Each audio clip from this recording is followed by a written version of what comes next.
त्याच्या बोलण्याची टोन ओळखून रुद्र मनातच त्याच्यावर रागावला. नारद मुनी फुटला. याला वाटतं याचं बोलणं मला कळत नाही. तो मनात बोलेपर्यंत नाना आतापर्यंत पोहोचलेला. रुद्राची नजर पुन्हा ओवीवर आली. ती अपराधी भावनेने खाली बघत उभी होती. तो पुन्हा शांतपणे बोलला, गाडीचा प्रॉब्लेम होता तर तुम्ही नानाला सांगायचं, तो तुम्हाला न्यायला आला असता. ओवी थोडीशी मान वर करत आजूबाजूला पाहत फुटफुटली. प्रत्येक वेळी नानाला त्रास देणं मला बरोबर नाही वाटत. रुद्र सहज बोलला, नाना आपलाच तर आहे, त्यात कसला त्रास? पहिल्यांदाच अशी त्याच्यासोबत बोलत होती, त्यामुळे अनोळखी भीती सोबत होती.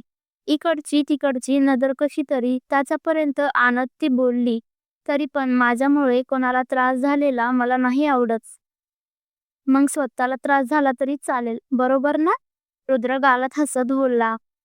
त्याचं असं सहज बोलणं तिच्यासाठी अनपेक्षित होतं. ती गालात हसत बोलली, असं काही नाही. तो सहज बोलला, तसंच आहे, म्हणून तुम्ही इतका वेळ गाडीची वाट पाहत बसला, पण न्यायला बोलावून घेतलं नाही. ती गालात हसली. त्याच्याकडे असं एकटक पाहणं तिला अवघडल्यासारखं वाटू लागलं. ती नजरेला थोडा त्रास देत इकडे तिकडे पाहू लागली. तिने नजर चोरल्यावर त्याच्या लक्षात आलं, मगापासून आपण तिच्याकडेच पाहतोय. लगेच रुद्र तिरपा उभा राहिला आणि समोर पाहत बोलला, आता कसं आहे शौर्य? आणि तिने खाली बघतच उत्तर दिलं, बरं आहे आता. कधी गरज लागली ना तर हक्काने सांगा, तो समोरच बघत बोलला. तिने त्याच्याकडे एक नजर पाहिलं आणि खाली बघत फोकारार्थी मान हलवली. समोर बघत असल्यामुळे त्याच्या ते लक्षात आलं नाही.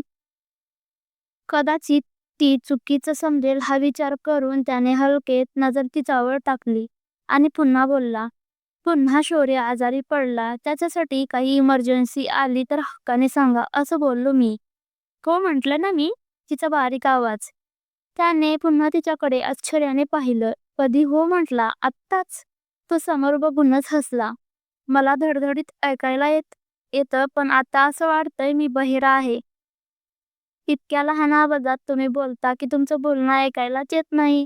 तिने पुन्हा त्याच्याकडे पाहिलं आणि ती सुद्धा किंचित हसली आणि इकडे तिकडे बघत विचारलं, आरुष बरा आहे ना?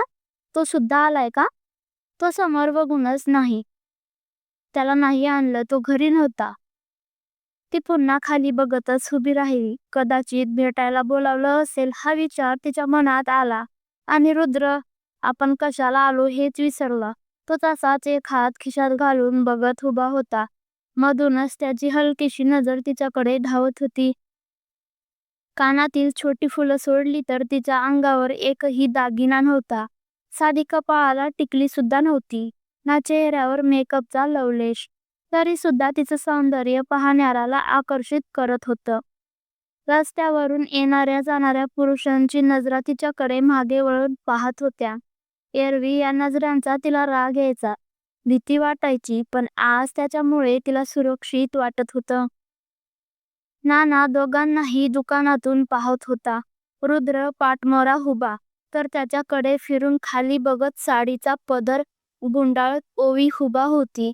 त्या दोघांना पाहून नाना स्वतःशीच बडबडला, वर्ष लागलं मला तुम्हा दोघांना समोरासमोर आणायला, पण आता असं वाटतंय माझा निर्णय बरोबर होता. दोन अपूर्ण व्यक्तीच एकमेकांना पूर्ण करू शकतात.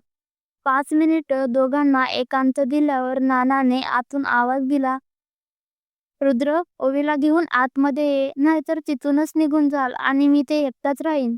रुद्रने नानाकडे डोळे मोठे करून पाहिले आणि नजरेनच गप्प बस असं खुणवलं. नानाने असतच खांदे उडवले, मी तर असाच आहे. आतमध्ये कशाला? ओवी सराफाच्या दुकानाकडे बघून गोंधळली. चला आतमध्ये गेल्यावर कळेल, तो शांतपणे बोलला आणि तिने पुन्हा होकार आरती मान हलवली. आपली पर्स सांभाळत पदर खांद्यावरून घेत ती सराफाच्या दुकानामध्ये गेली.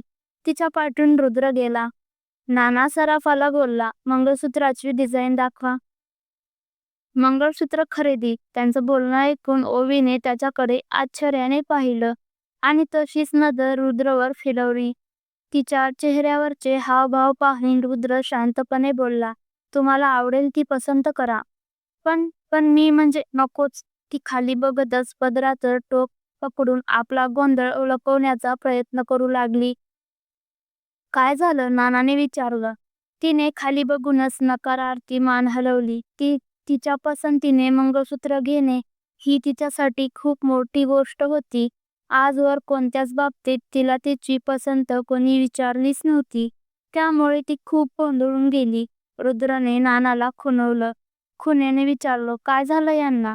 नानाने खांदे उडवले. माहीत नाही. तोपर्यंत सरावाने 7-8 डिझाईन वरती काढून ठेवल्या आणि चष्म्यातून ओवीकडे पाहू लागला. सुरुवातीला सहज तिच्याकडे पडलेली नजर त्याची नजर तिच्या आकर्षक स्त्री सौंदर्याकडे धाव घेऊ लागली. हे रुद्रच्या नजरेतून सुटलं नाही आणि त्याला सराफाचा भयंकर राग आला. तो हाताची थाप तिथल्या काचेवर मारत रागात बोलला, दुकानात येणारे कस्टमर तुमचे देव असतात, ग्राहक असतात. ग्राहक देवाप्रमाणे असतात. तुम्ही देवालाच घाणेरड्या नजरेने पाहणार का? तसं नाना आणि ओवी दचकून रुद्रकडे पाहिलं. दोघांनाही अंदाज आला आणि पुन्हा दोघांच्या नजरा सराफाकडे वळल्या. सराफ चपापला. अहो नाही, काय बोलताय तुम्ही? माझ्या मनात पण तसलं कधी येत नाही. रुद्र रागात बोलला. खोटं बोलू नकोस नाहीतर. रुद्राचा राग पाहून ओवी खूप घाबरली. सगळा प्रकार लक्षात येऊन सराफाचा लहान भाऊ लगेच पुढे आला आणि तो विनवणीच्या सुरात बोलला, जे झालं त्यासाठी मी माफी मागतो. प्लीज तुम्ही जाऊ नका. तुम्हाला काय हवंय ते मी पाहतो. आणि तो भावाला ओरडला, इमाने काम करायचं नसेल तर जा इथून. रुद्र संतापलेला, नाही, अशा ठिकाणी आम्हाला खरेदीच करायची नाही. दुकानातून अजून 2 ग्राहक होते. सराफ होतं. हात जोडून विनंती करत होता. आमच्या दुकानाचं नाव खराब होईल. प्लीज तुम्ही इथून जाऊ नका. कदाचित तुमचा गैरसमज झाला असेल. त्याच्या या वाक्यावर रुद्रने त्याच्याकडे रागात पाहिलं. त्याच्या चेहऱ्यावरचा राग पाहून त्या सराफाच्या भावाने त्याचं वाक्य पुन्हा माघारी घेतलं. नाही म्हणजे दादाची नजर घसरली असेल. पण मी माफी मागतो. प्लीज त्याला माफ करा. ओवी घाबरलेली. प्रकरण वाढायला नको म्हणून ती शांत घाबरून हळू आवाजात बोलली, तुम्ही शांत व्हा ना प्लीज. तिचा नाजूक आवाज आणि त्याची बोलण्याची टोन ऐकून तू शांत हो ना. नका प्लीज. असाच आवाज त्याच्या कानी पडला आणि त्या आवाजाने त्याचं काळीज धडधडलं. त्याने झटक्यात त्याच्याकडे पाहिलं. एका क्षणाला तिथे गौरी उभी आहे असाच त्याला भास झाला. तुम्ही रागवू नका प्लीज. ती पुन्हा त्याच्याकडे त्याच टोनमध्ये बोलली आणि रुद्र त्याच्याकडे भांबवल्यासारखा बघत होकारार्थी मान हलवली. लगेच नानाने रुद्रच्या खांद्यावर हात ठेवत बोलला, लगेच रागवत जाऊ नको रुद्र. थोडं शांतीने घेत जा. आणि हळूच त्याच्या कानात बोलला, बघ ती घाबरली. रुद्रने नानाकडे बघत फक्त हुंकारलं, मॅडम तुम्ही बघा तुम्हाला कोणती डिझाईन आवडते. सराफ अदबदीने बोलला, तुम्हाला आवडेल ते घ्या. ती रुद्रला उद्देशून खाली बघतच बोलली. नाना तिला समजावत बोलला, आमच्या पसंतीने घ्यायचं असतं तर तुला कशाला बोलावलं असतं. तू बिनधास्त पसंत कर. सोन्याचे वाढलेले भाव आणि वाढता दर याची कल्पना असल्यामुळे तिला थोडं अवघडल्यासारखं झालं. ती थोडीशी अवघडीनच बोलली, नाही नको तुम्हीच पसंत करा. ती पैशाचा विचार करते ही गोष्ट रुद्रच्या लक्षात आली. तो एक नजर तिच्याकडे पाहत शांतपणे बोलला, ती थोडीशी अवघडूनच बोलली, नाही नको तुम्हीच पसंत करा.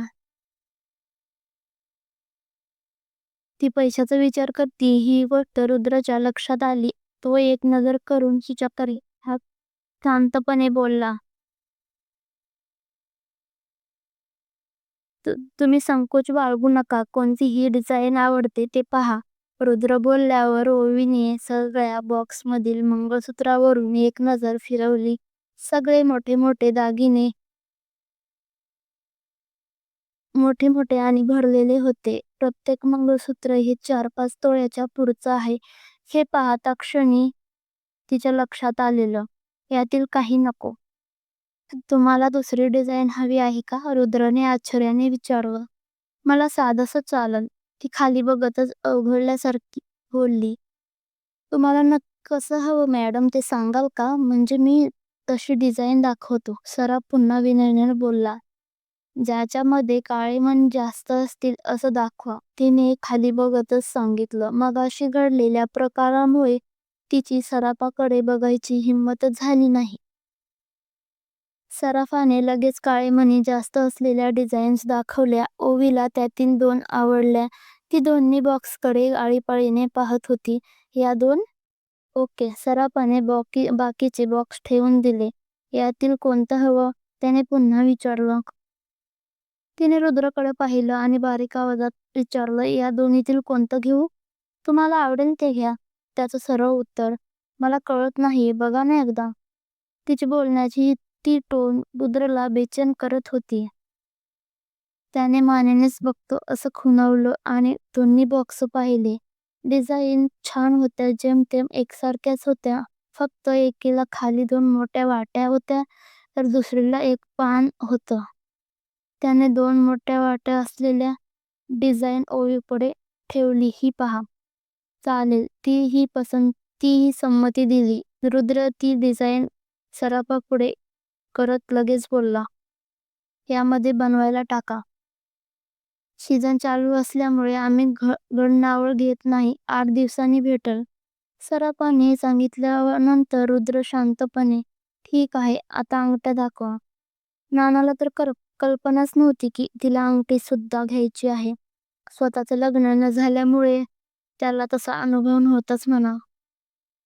अंगठी घ्यायची हे ऐकूनच ओवीला जास्तच अवघडल्यासारखं झालं. ती लगेच बोलली, अंगठी नको. तिच्या बोलण्याकडे दुर्लक्ष करत तो तसाच बोलला, तुमच्या बोटामध्ये बसेल आणि तुम्हाला पसंत पडेल अशी घ्या. तिचं बोलण्याकडे तो लक्ष देत नाही हे लक्षात येऊन ओवी थोडी नानाजवळ सरकली आणि हळू आवाजात बोलली, नाना, आता मंगळसूत्र घेतलं ना, मग अजून कशाला खर्च? तू सांग त्यांना, नको मला अंगठी. नाना सुद्धा हळू आवाजात तो बोलतोय तर घे ना. नको ना नाना, तू सांग ना त्यांना. त्या दोघांची चाललेली खुसरफुसर बघून रुद्र न बघितल्यासारखं करत बोलला, अंगठी तुमच्या पसंतीने घ्या, नानाच्या नको. नाना लगेच बोलला, आता मंगळसूत्र घेतलं ना, मग अजून कशाला हवी अंगठी? खर्चात खर्च. त्याच्या या बोलण्यावर रुद्रने त्याच्याकडे डोळे वटारून पाहिले. तू गप्प बस. आणि ओवीला शांतपणे बोलला, तुम्ही बघा. ओवी तशीच पदराचं टोक बोटाला गुंफत उभी होती. तिने एकदा त्याच्याकडे पाहिलं आणि कपाळावर हलकीशी आटी आणत बोलली, नाना बरोबर बोलतोय. रुद्र नजर रोखून बोलला, एक गोष्ट किती वेळा सांगायची तुम्हाला, अंगठी बघा म्हटलं मी. ओवीने घाबरून नजर खाली झुकवली आणि होकारार्थी मान हलवली. अंगठीचा बॉक्स पाहिला. मग ती अंगठ्या पाहण्यात हरवून गेली. तिला खूप आवडायची अंगठी, पण पहिल्या लग्नामध्ये तिला अंगठी घातलीच नव्हती. ती प्रत्येक अंगठी बोटात घालत आणि काढत होती. तिच्या सडपातळ बोटामध्ये अंगठ्या गोल गोल फिरत होत्या. 5 मिनिटं झाले, 10 मिनिटं झाले, तरी सुद्धा तिच्या मापाची अंगठी भेटेना आणि जी भेटेल ती तिला पसंत येईना. शेवटी 15-20 मिनिटांवर एक मापाची अंगठी सापडली. ती अंगठी ओवी नाखुशीनेच पाहत होती. आधीचा इतका वेळ गेलेला, त्यामुळे तिने काही न बोलता नाराजीने ती अंगठी बाजूला काढली. चला, सापडली एकदाची, नाना सुस्कारा सोडत बोलला. गेले 15-20 मिनिटं रुद्र तिच्या चेहऱ्यावरचे एक्सप्रेशन बारकाईने पाहत होता. तिला अंगठी चॉईस करताना हरवलेलं पाहून तो गालात हसला. एखादी अंगठी आवडली तर तिच्या चेहऱ्यावर हलकं हसू येत होतं, पण ती अंगठी बोटात बसत नाहीये हे पाहून तिचा चेहरा उतरत होता. एखादी अंगठी बोटात बसली पण तिला ती आवडत नाहीये हे पाहून तिचं नाव हलकसर जात होतं. रुद्राला तिच्या चेहऱ्यावरचे हावभाव पाहण्यात एक गंमतच वाटत होती. किती साफ मन आहे यांचं, तो मनातच बोलला. शेवटी तिने एक अंगठी बाजूला काढली. तिच्या चेहऱ्यावरचे हावभाव पाहून त्याच्या लक्षात आलेलं, ही अंगठी सुद्धा तिला आवडली नाही, फक्त बोटात बसते, त्यामुळे तिने बाजूला काढली. नाना बोलल्यावर रुद्र लगेच बोलला, नाही, ती अंगठी त्यांना आवडली नाही, आपण दुसरीकडे पाहूया. त्याच्या या वाक्यावर नानाने आणि ओवीने त्याच्याकडे प्रचंड आश्चर्याने पाहिलं.